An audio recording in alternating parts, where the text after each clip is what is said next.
Okay, we're going to do a video comparing a TYM tractor, which this is a Cabela's rebranded one.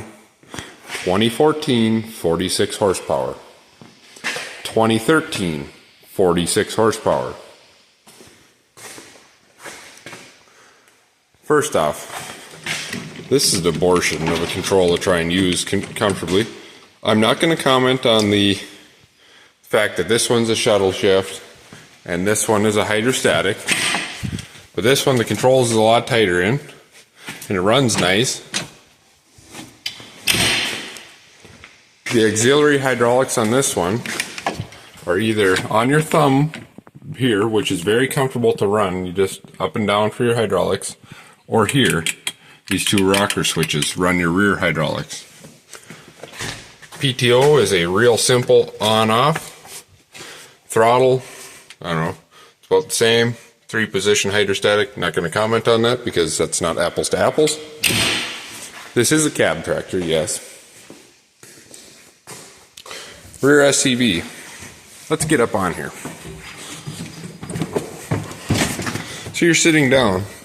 First off, you want to grab the SCV. Oh no, arm goes down. Look, I can't even reach it comfortably. You gotta hold your arm up in a vertical position and try and run it. Well, you lock it backwards, you wanna get it out backwards. You sit here doing this thing until it goes back into neutral. It detents both directions. Once again, like I said, this loader joystick is an absolute abortion. The controls are on the front. This whole handle isn't ergonomic. Your hand isn't comfortable like this where your arm's twisted all the time. Your hand's comfortable like this where you can grab it nice. Well, then you're trying to like run the controls awkward and it doesn't work. The steering wheel tilts and telescopes in that thing. This thing doesn't move at all. So my knees are hitting it. All day long you're mowing and your knees are going like this against the steering wheel. Throttle's backwards compared to the John Deere. Not going to comment on that. It's just what you're used to. To turn the PTO on, you have to turn, hold on here, you have to turn this switch to manual and then turn this to turn the PTO on. With the John Deere, you just snap it up and it's on. Engage is nice and slow on the John Deere. This thing's violent. It just bang into gear. 4-wheel drive on the John Deere is a simple lever to kick it up into 4-wheel drive. On, off, on the fly. This thing, once again, you got to reach down here, pull it up for 4-wheel drive, down for 2-wheel drive. Not so bad. Just what you're used to. Like I said, this is a abortion though. Okay, let's get out of here. The rubber fell off the brake pedals right away. The clutch one fell off, but I glued it back on already. Haven't had to do that on that thing yet. Now, just do a quick comparison of the back end. I do like the fact that this thing, I have it turned around right now, but it did come with a hammer strap that bolts on here this way to have a clevis on here. PTO, it works. Like I said, it slams into gear. They have a weird spring on here holding this whole bracket for the 3-point on. I don't know if you have a backhoe on here or something, if it pins onto here directly.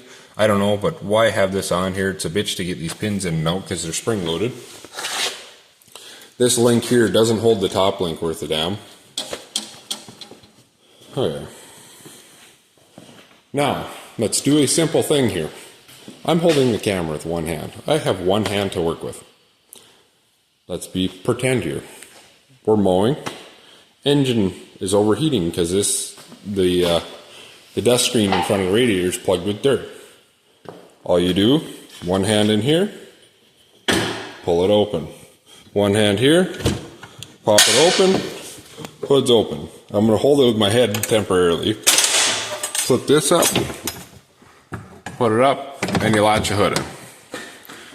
That tractor does have a gas hood shock, which is nice.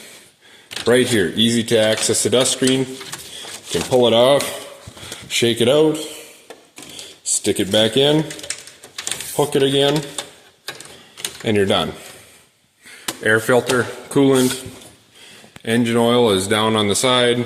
Well, on that side actually.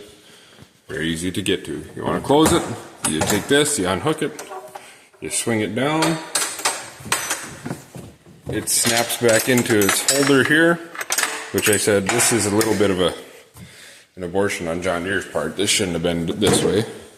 Take this, drop it the last inch, and you're done. Oh, there. In, done.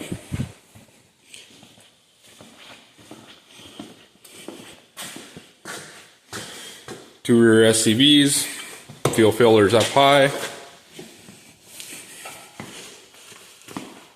One rear SCV. I'll give it the benefit of the doubt. You probably could order two. Fuel tanks down low, or if you didn't have the loader mounts, I would have poked that thing already. Now, first things first on this. You gotta, well, I'm gonna do this pretending that I know how to do this. Or, I mean, like, acting like this isn't the first time I've done this. So first thing you gotta do, get it in here, you gotta start the tractor up. Raise the loader up.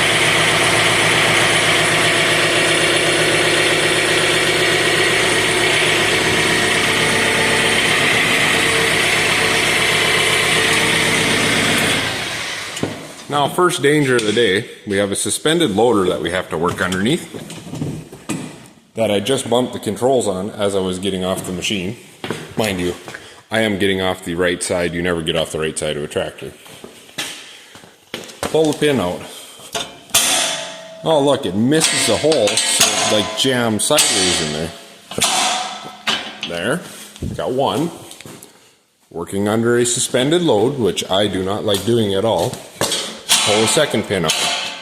Misses a fucking hole again, so you gotta sit here and dirk it around to get it lined up. Pull this straight forward. Come over here. Pull the hood latch. Oh, you can't open the hood with one hand, so let me use my phone recording hand here to grab the hood, get it started. Now, this is the nice thing. It stays up. Can we pull our screen out the top? Of course not. Radiator cracked on this thing already, by the way. Now we got to come over here, reach through the loader, pull that off. Now we got this stupid side panel in the way. Set that down somewhere when the loader comes crashing down, it's going to smash it. And now we can finally get to our screen, pull it. Oh, wait. Oh, no. So now we got to go get back on the machine. Come over here. Start it up again. Oh no, look at that. It can't turn sitting still. So now you got to rip on it or drive a little bit. After pulling your arm off, trying to turn the steering wheel just a little bit. Walking under suspended load again. You can finally get the screen out, clean it off, and put it back on. And see, not very hard. Pretty hard to do one-handed. Let me get my second hand in here. There. Air filter, coolant reservoir, coolant, engine dipsticks on that side. Very hard to get to though right there. You gotta like reach around here and get down to it to pull it. Okay, let's put it back together.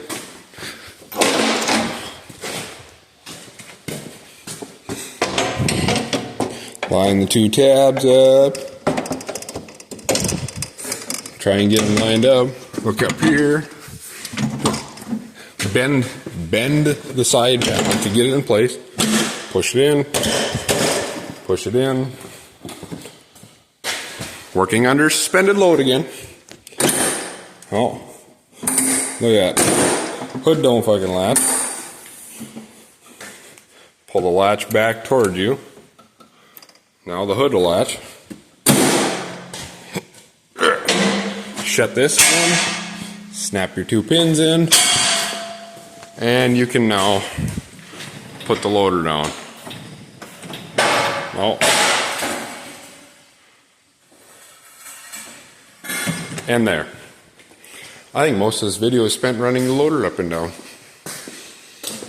Other than that, this thing ain't bad, but it's kind of a piece of shit. It's got a Yanmar 4-cylinder non-turbo engine in it. Does have DPF on it. John Deere 2.2 liter PowerTech turbocharged, which I know in the new ones, this is 4320. In the new ones, they went to a Yanmar 4-cylinder, that motor, but turbocharged. I will say, size comparison, that thing's a bit of a tank. I mean, the tires are huge on it. It's definitely got the next size bigger tires all the way around. I did put these snow tires on this one. These are fantastic, but that's not John Deere. Got the lights on it.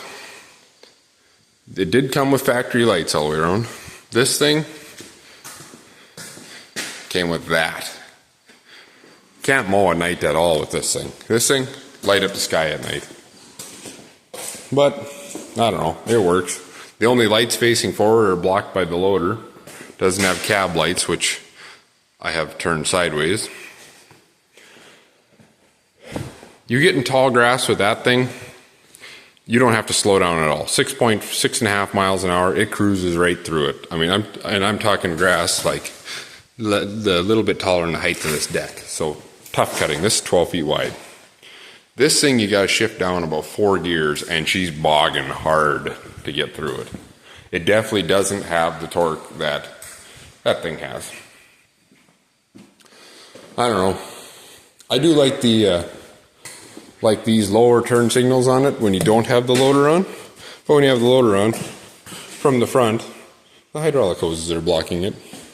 This is a Woods loader, not a TYM loader, so I'll give it that. It's a nice loader. I like that loader a lot.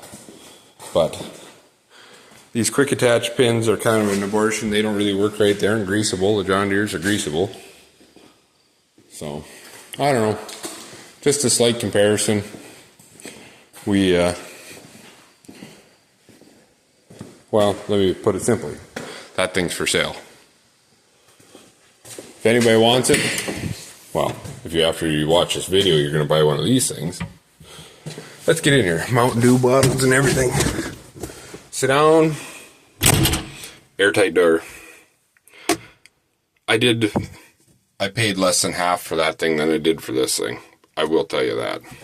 But we'll start it up just for fun. Since I turn the fan off, turn that off, just for fun.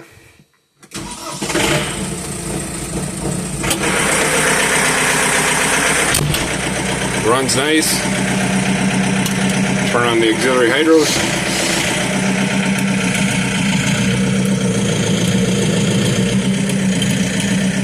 I don't know. Runs nice. Rear work lights. Throttle. Cruise control. Load match. Shifts on the fly. Pretty nice machine. Lots of headroom. I had mirrors on it. I took those off because that's hitting them on trees and shit, but these both have, I think this one has slightly less hours. Hold on here, we'll see. Oh yeah, we got to look at that too. 529 hours. On this thing. Look at the display. Oh, here, we'll turn this off. Give it a fighting chance. Oh, that's not the key. Turn the key on. 643 hours. And it just slowly fades away to nothing. By the time you run this thing for 10 minutes, this screen is just white. You can't read it no more. But, well, I'll shut up now. I'm sure nobody's watched it to this point. Dipstick is a bitch to get to. But this Befco mower is awesome though.